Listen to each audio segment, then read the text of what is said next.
Hello, everyone.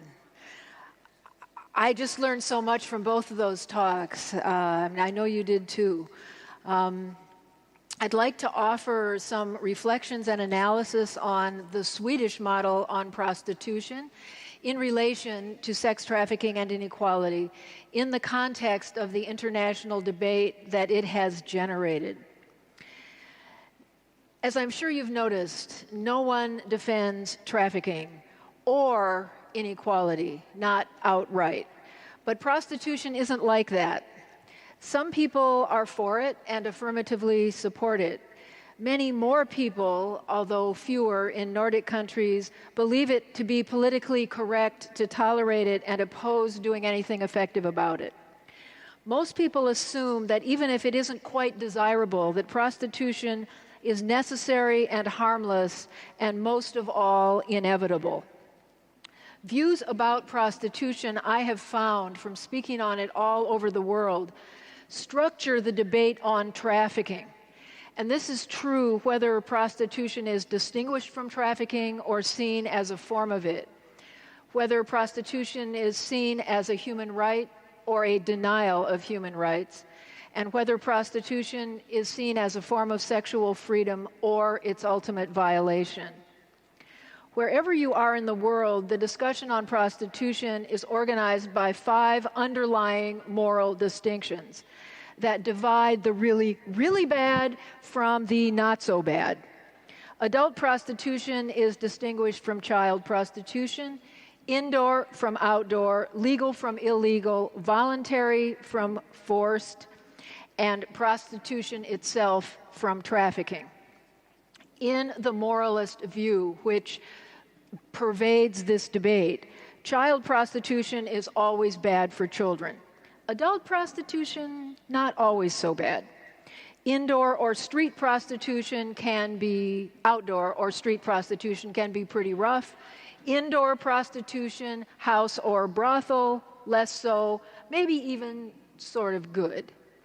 Illegal prostitution has problems that legal prostitution is imagined to solve. Forced prostitution is very bad. Voluntary prostitution can be not so bad. Now, trafficking is really, really bad. Prostitution, if voluntary, indoor, legal, and adult, can be a tolerable life for some people.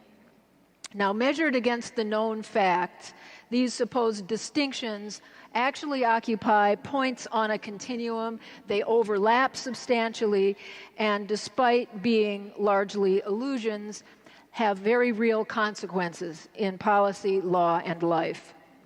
Within and across nations, there are 2 fundamental positions in this entire debate. And this polarizes it somewhat, but this really is a remarkably polarized debate. These are the sex work model and the sexual exploitation approach. When prostitution is termed sex work, it is usually understood as the oldest profession, a cultural universal, consensual because paid, stigmatized only because illegal, a job like any other, denied that recognition, and sometimes a form of liberation. Sex workers are expressing what its academic advocates term agency.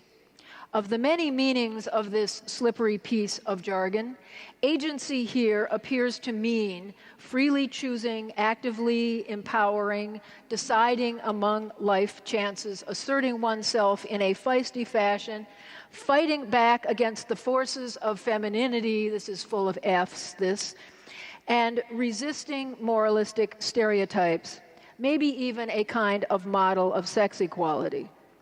In this view, the agentic actors called sex workers, most of them women, control the sexual interaction, are compensated for what is usually expected from women for free, have independent lives, and anonymous and autonomous sex with many partners.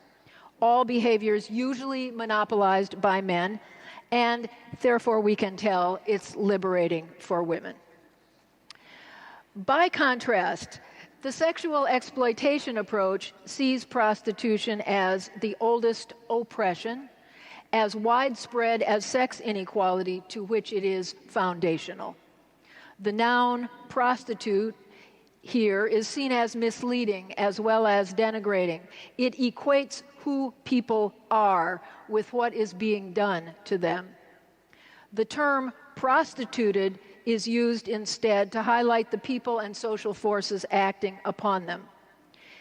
Not an attribution of victim status, this term is based on information on the sex trade from exited women themselves, who often help design and conduct the research, as well as write some of the best analysis of it. Actually, Rachel Moran is here, and unfortunately speaking roughly at the same time as this panel. But she's written, in my opinion, the best work ever on prostitution. Her book is called Paid For. In these women's experience and the data based on their articulation of it show, people are prostituted through choices precluded, options restricted, and possibilities denied. Here, prostitution is observed usually to be the product of lack of choice, the resort of people with the fewest choices or none at all. The coercion behind it, which is both physical and not physical, produces an economic sector of sexual abuse in which the majority of profits go to other people. The money in these transactions coerces the sex. It does not make it wanted, making prostitution a practice of serial rape with nothing equal about it. Prostituted people, in this view, are the ones who pay for paid sex and are the ones who are wrongly saddled with a stigma that belongs properly to their exploiters. Now, each of these two accounts has a legal approach that corresponds to it. The sex work approach favors across-the-board decriminalization with various forms of legalization, usually with state regulation and sometimes beginning with unionization. Its goal is to remove all sanctions from all actors in the sex industry so prostitution becomes as legitimate as any other livelihood, as in the Netherlands, Germany, New Zealand, Victoria, and elsewhere in Australia, and 10 counties in Nevada in the United States. Although some of these, including the Netherlands, citing harms they never intended and none of the benefits they did intend, are beginning to retreat from it. The sexual exploitation approach seeks to abolish prostitution. The best way to do this is debated. Criminalizing the buyers, that is the demand for prostitution, as well as the sellers, that is the pimps and traffickers, while eliminating all penalties for prostituted people, that is, the sold, and providing them with services and job training they say they want, is the approach pioneered in Sweden. It's also adopted in Iceland and Norway, called the Nordic model as a result. Largely in South Korea, has been considered in Israel, is being considered again. Also South Africa, debated extensively in the Scottish Parliament, has been adopted in the lower house in France and is now going through the upper house, is about to be, I think, introduced in some form in Canada. In other words, it is sweeping the world. Go Sweden!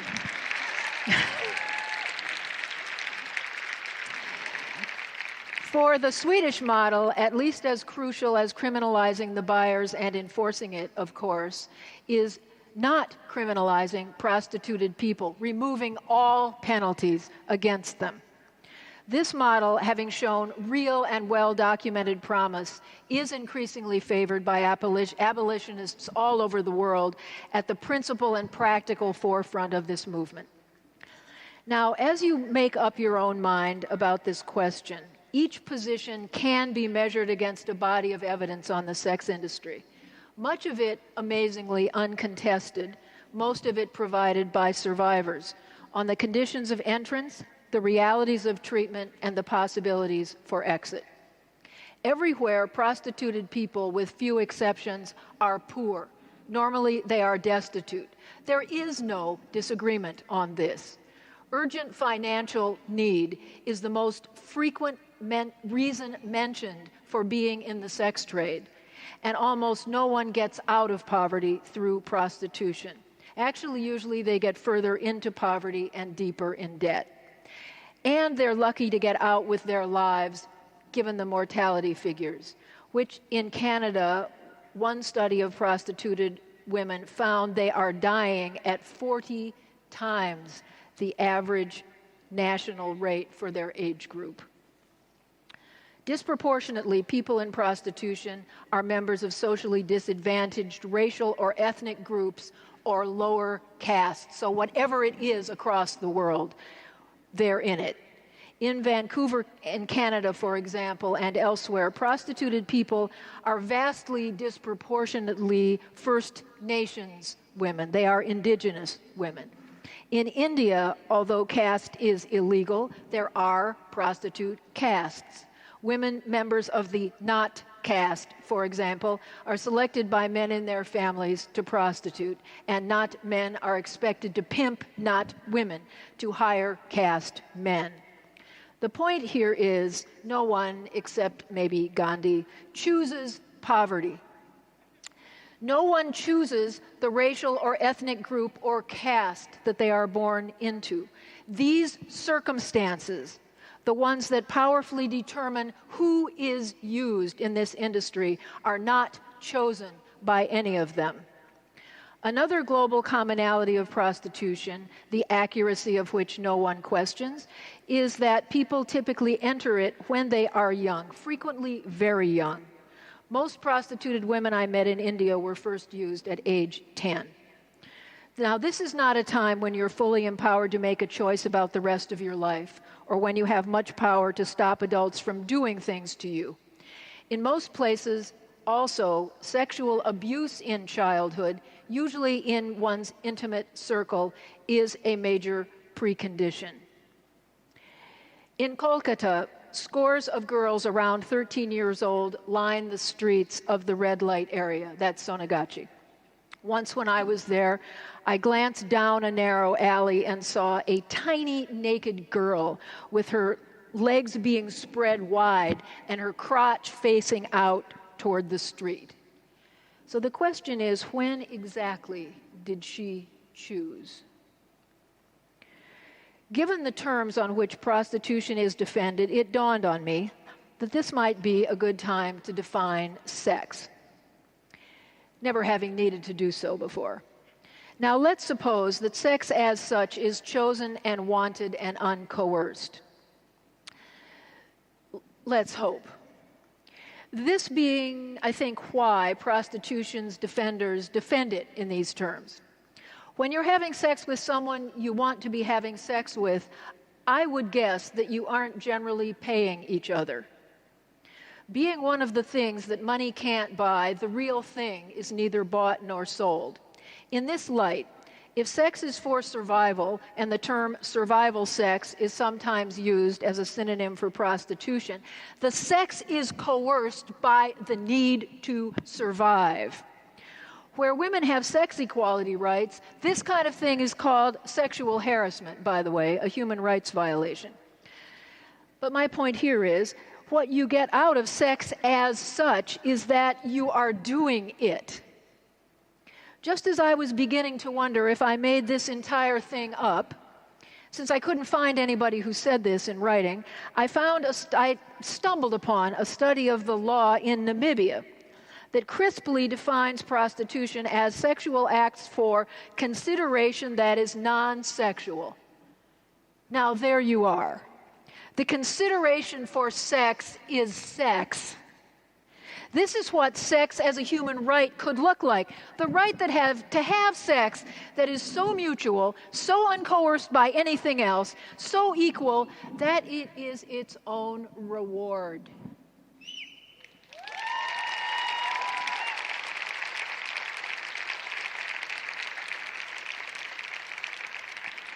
Now, apparently, there are a good many men out there with whom sex is not its own reward because they are going around buying mainly women and girls, sometimes men or boys, for sexual use, mostly for proceeds that go to other men. Now, as to magnitudes, women in prostitution in Kolkata, in numbers not that different from the United States or Europe, told me that they service 20 to 30 men a day on average, with no choice over the sex or the men. Assuming 2 days a week off, which is a mercy that few are shown, each woman services as many, therefore, as 8,000 men a year, perhaps a few less for repeat customers. I speak here of the demand. What a relief. We don't have to talk about men anymore. We say the demand. They are the reason sex industry exists. Some are aggressive, some are contagiously ill. All are invisible in the sense they can go anywhere in the true privacy of anonymity and not stand out on a street corner as buyers of women. In most languages, most of the words apply to them, such as customer, client, buyer, guest, are words that they share with non-purchaser users of women. They have the dignity of this sharing. Actually, my favorite word is the not women use the Hindi word for them. It's the word for passenger. I think that's so perfect. In the United States, for lack of a better term, he's been given a real man's name. We call him John. Johns make prostituted women's lives unhealthy and dangerous. In addition to the sexual transactions that are paid for by Johns, many prostituted women are raped by Johns, meaning here not paid. They're also beaten by criminal gangs or pimps or landlords if they show any resistance or a desire to leave, or when abuse is the sex the buyers want to buy. Far from having police protection, in most places the police sweep in on raids from time to time to arrest the women for whatever reasons are invented at the time. That is, they are arrested because they are being victimized. I call this guilty of the crime of being forced. And this includes children in a great many jurisdictions. Prostitutes of color in racist cultures are disproportionately more likely to be arrested, even as police are routinely being paid off in many places to protect the sex business. The arrested women then typically fall even further in debt to the pimp who bails them out or pays their fine. So this official contribution to her bondage, this official sex discrimination, from a constitutional and international law perspective, makes it even harder to leave because now she has a criminal record. Proponents of sex work often insist that indoor prostitution in a house or brothel gives the prostitute more control. And they sometimes also contend, with actually no factual support, that criminalizing the buyer makes prostitution more dangerous because it drives it indoors, hence underground, which isn't true. Any protection or power from being indoors, however, is a delusion. Street women are definitely at the bottom of the sex industry's transnational hierarchy. The call girl and escort and courtesan is at a somewhat higher level. This class structure of prostitution does exist, but the distinction between indoor and outdoor is a poor proxy for it. Although street women do not have much choice over Johns, women in brothels usually have no choice at all. They are lined up for selection, and the men pick them. The video surveillance in the brothels, and actually, yes, the pimps do watch this live pornography, and the panic buttons that are positioned in the rooms, 4 is the standard in the upper class ones, often fail to get her help soon enough. Indoor prostitution tends to mean more pimp control and even less accountability. The indoor-outdoor distinction functions ideologically to feed the illusion, beloved of moralists of all conventional politics, that the women in prostitution who look classy really do have upper-class options. They are exercising free choice, they imagine, perhaps a bad one, that they're being well paid, that they're enjoying themselves, could leave any time they want, are relatively safe if they are careful, and are not being compelled or hurt, at least not much. Apart from reading the empirical studies, my feeling is that the moralists should go try it sometime.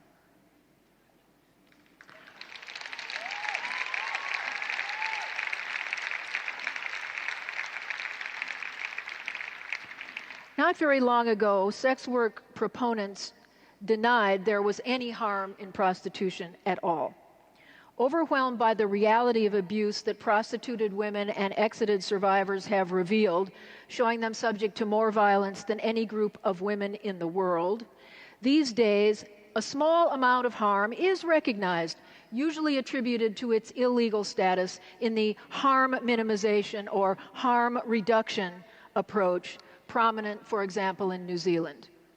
Note how the terms concede some harm will remain. The imperative is to reduce the harm so prostitution itself can stay. Groups dedicated to this notion suck up vast amounts of international funds devoted to addressing HIV/AIDS. When prostitution is seen as commercial sexual exploitation, resulting cases of AIDS are understood as a symptom, the cause of which is prostitution itself, namely sex with thousands of men a year under conditions that you cannot realistically control.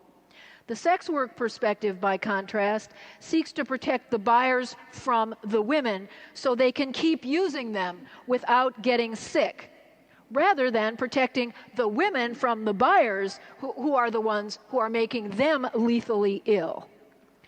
Everyone supports less harm to the women, but harm elimination is not part of the sex work agenda because it is inconsistent with sex for sale, and they know it. Whether on the street or in a whorehouse, legal or illegal, the majority of prostituted women's measured level of post-traumatic stress is equivalent to that of combat veterans, victims of torture, and raped women. PTSD results from atrocities you cannot mentally sustain. Understandably, it often produces dissociation. You put the violation away, you leave mentally because you cannot leave physically. You forget or repress it or deny it or act like it isn't there inside of you. You disappear the self who knows about this. You may create another one. She goes out and does this. She is the one who may even go and defend it in order to get through that. Often drugs or alcohol are used to partly numb the pain of the trauma that is constantly being reinflicted, while also making her dependent on the pimp for the next fix. Now, the abuse that is constant in prostitution, endemic to it, requires dissociation from the self and the world to survive. If you cannot live inside your own head and do what you're doing, is this what freedom looks like? Being subjected to constant rape, beaten to stay, prevented from looking into other options, sustaining the trauma of a torture chamber or a war zone, and needing drugs to get through it. Is this what you have in mind by employment? Across cultures and at all levels of economic development, street or house, legal or illegal, union or not, when asked, what do you need most, the spontaneous answer of an average of 89% of people in prostitution around the world is, I need to leave prostitution, but I don't know how. Whether you're in your own country or another, however you enter the sex industry, being in a situation of prostitution that you cannot get out of has been aptly defined by Kathleen Barry as sexual slavery. Many women are in prostitution in their country of origin. Many in richer destination countries are from destitute families in poor countries. Someone said they could get them a good job, and then they woke up locked in a brothel. Someone sold them to someone else who bought them. Maybe their family actually sold them. They are owned by someone then who rents them out to others who use them sexually. These events and dynamics are not limited to exotic, far-away places. They occur in Europe and all over the United States as well. Slavery is internationally defined as the exercise of powers of ownership over a person. When pimps sell you for sex to Johns who buy you and you want to leave but you cannot, you are a sex slave by international legal definition, whether you have ever been beaten or crossed a border. So far, I've been analyzing prostitution as an institution of economic class, race, caste, and age inequality, often made worse by laws. Men and women both are poor, young, and members of disadvantaged classes, racial groups, and scheduled castes. Yet men are not found selling sex in anything like the numbers that women are, although sometimes they do. So we arrive at the question, why are prostituted people so often women? The answer, and this also produces surprisingly little disagreement, is sex inequality.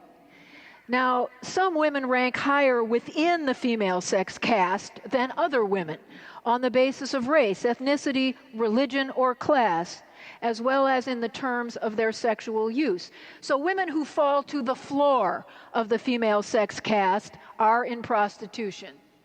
No one fights to become a prostitute against all odds. She is in prostitution when the odds beat her. If prostitution were a choice,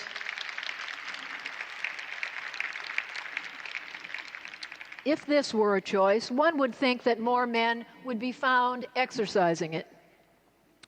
But boys, even sexually abused or prostituted boys, grow into men with the options of men, which are better than most women's, even when they are not always good.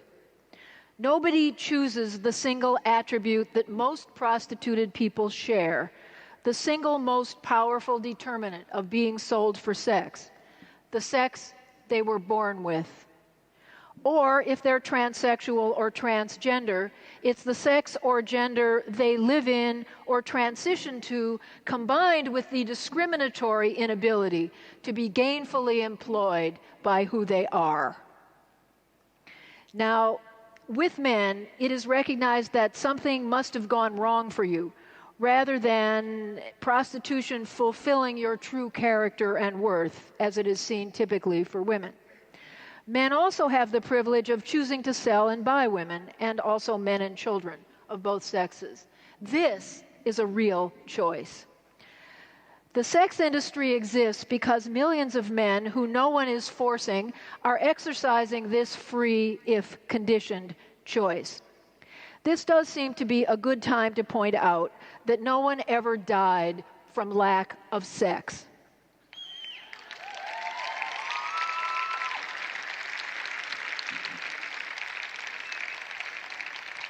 So what exactly is this sex that is bought and sold in prostitution? First of all, in prostitution, it's mainly men selling women to other men for intimate access to and power over them. Melissa Farley and her colleagues have documented 18 different estimates from NGOs, law enforcement, and researchers in 10 countries showing that most women in prostitution are under the control of other people, mainly pimps and traffickers. This is 84% of them. What this intimate access to and power is you do what I tell you to do sex.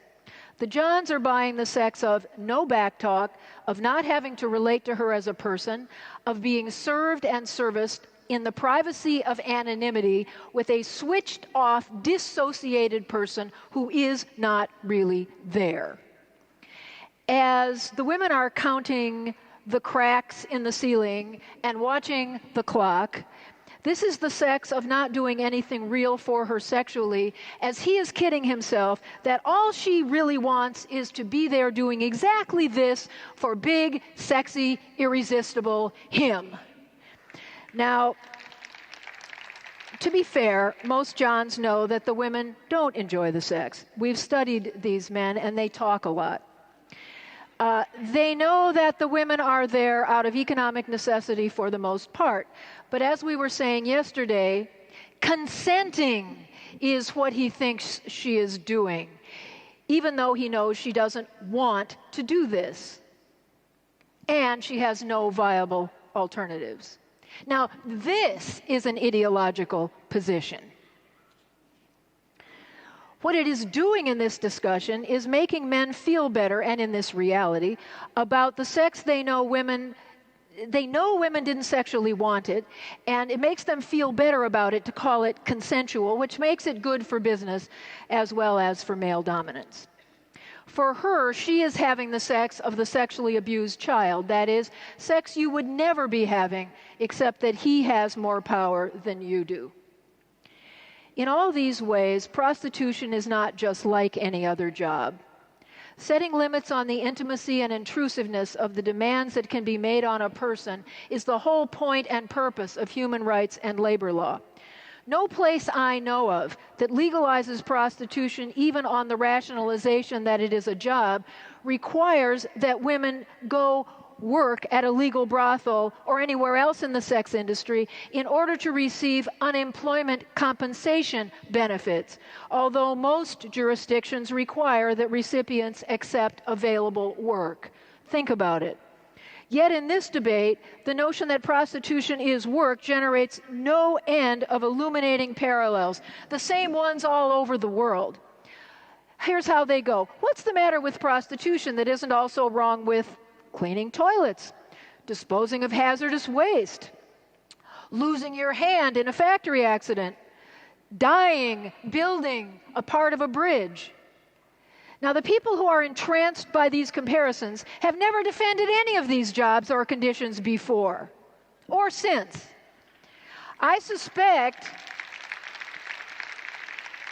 that their suggestion that prostitution is a sad but kind option for some poor, unfortunate women, an option they are being so enlightened, tolerant, and considerate to defend as a matter of policy, these people would be among the first to identify the human rights violations involved in all those other practices if most of the people doing them were of a disadvantaged race, are mostly undocumented immigrants, if 84% of them were under the control of third parties, and 89% of them wanted to leave but were being prevented from doing so.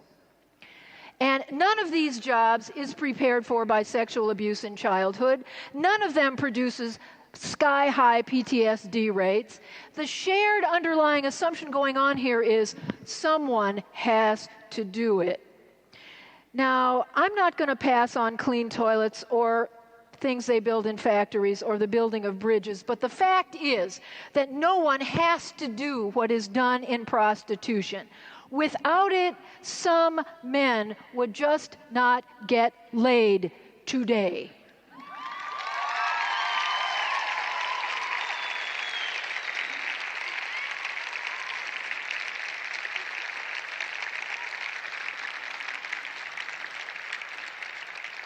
And this is not only conceivable, people, it is possible. If the line between sex and labor can seem indistinct at times, it's not because being sexually violated is a job. And it is not only because a lot of women's work is sexualized to our disadvantage. It is because a lot of work also includes sexual exploitation, and many people who are trafficked for labor end up in the sex industry. If prostitution is work, a human right, so is debt bondage. Debt bondage involves work, choices made every step of the way, and then you're trapped. Does that make it just a job? A good alternative to a welfare state? Does that make it not a human rights violation? Finally, with respect to all my academic colleagues who contend that prostitution is not all that different from thinking and writing, we all sell some part of ourselves, they say. Prostitution in the real world is not an abstraction or a metaphor for their appropriation.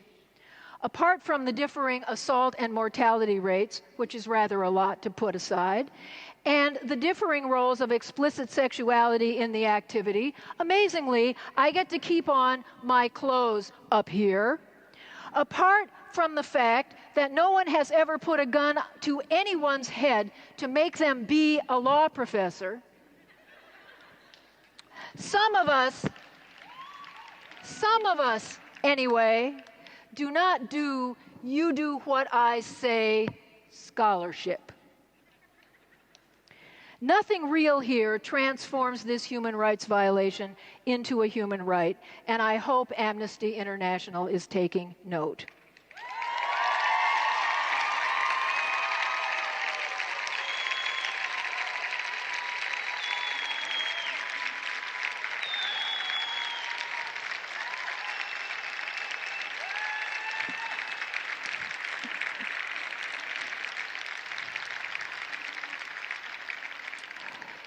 The people on the other side also insist that all of this abuse and rape and beating is invented or exaggerated by us ideologically motivated, repressed, sex-panicked Victorian prudes and whiners who just apparently don't have what it takes to make it as whores. The pimps are invented too, apparently. Prostituted women are independent entrepreneurs. Well, maybe actually some have managers.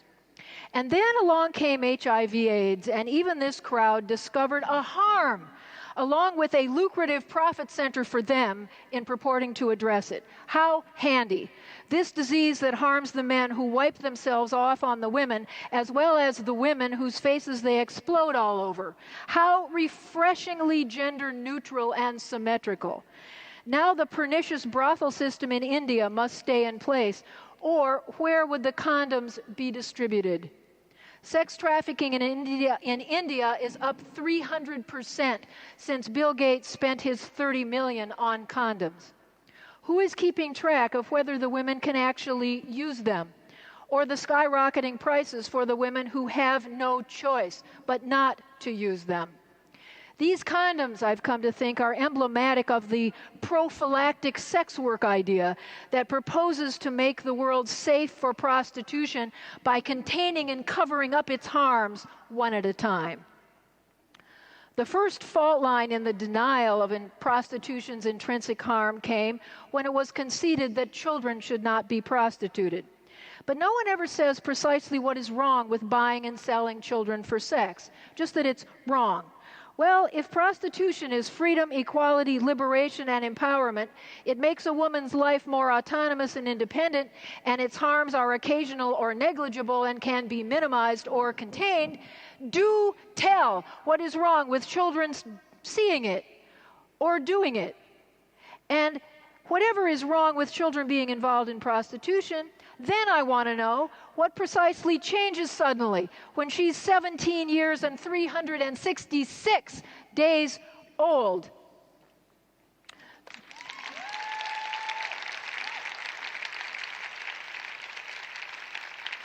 Everyone knows that if no one could enter commercial sex as a child, the sex industry would be depopulated overnight. These are not adults and children in the sex trade are not two separate groups of people. They are the same group of people at two different points in time. The second concession by sex work's defenders has been to criticize sex trafficking while defending prostitution. Now they're going to be the ones to criticize trafficking. But what is trafficking? This Palermo Protocol includes being sexually exploited by force, fraud, and coercion for commercial sex. That's real. But it also includes abuse of power or a condition of vulnerability. Caste, race, age can be conditions of vulnerability, and so can poverty, sex, and gender. Sex trafficking is then defined as transportation, harboring, receipt of a human being for purposes of sexual exploitation, so defined. Now, this is simply what pimps do. Movement across jurisdictional lines is not an element of the international definition. The essential element is third-party involvement, that is, this 84%. What Sweden has done is to see that prostitution is violence against women and strongly criminalized the buyer, making purchase of sex a crime, and enforced it, and extended some help, although not yet enough, to people exiting. What this does is it eliminates her criminality, which raises her status, and it criminalizes him, which lowers his privilege, making it substantively a sex equality law in its inspiration and effect. It has cut street prostitution in half or more, reduced prostitution overall dramatically, and produced the lowest trafficking rate in Europe.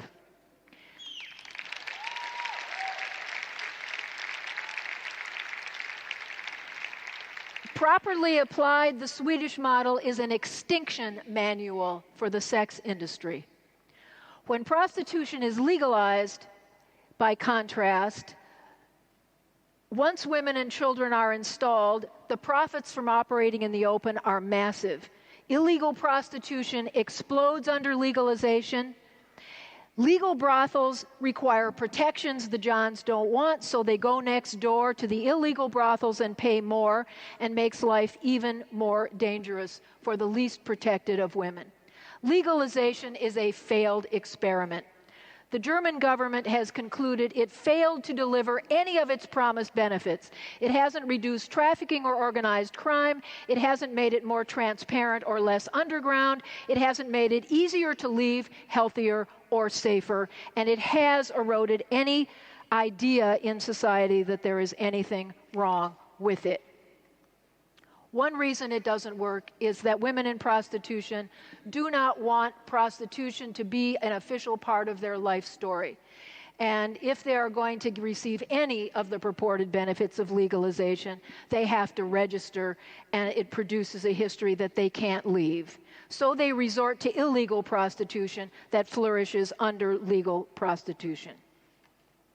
Perhaps the deepest injury of prostitution is there is no dignity in it. Attributing agency here as if it means freedom can be a desperate grab toward that lost dignity, as well as a form of co-optation for the sex industry of the dignity that the exploited never lose. Some people who have choices that women in prostitution are denied cannot seem to imagine prostituted women's lives outside of prostitution. The ones I know, my colleagues, friends, those I work with and for, inspired by Sweden and other Nordic countries who followed, have no such trouble. What we see is real work, real love, dignity, and hope. Thank you.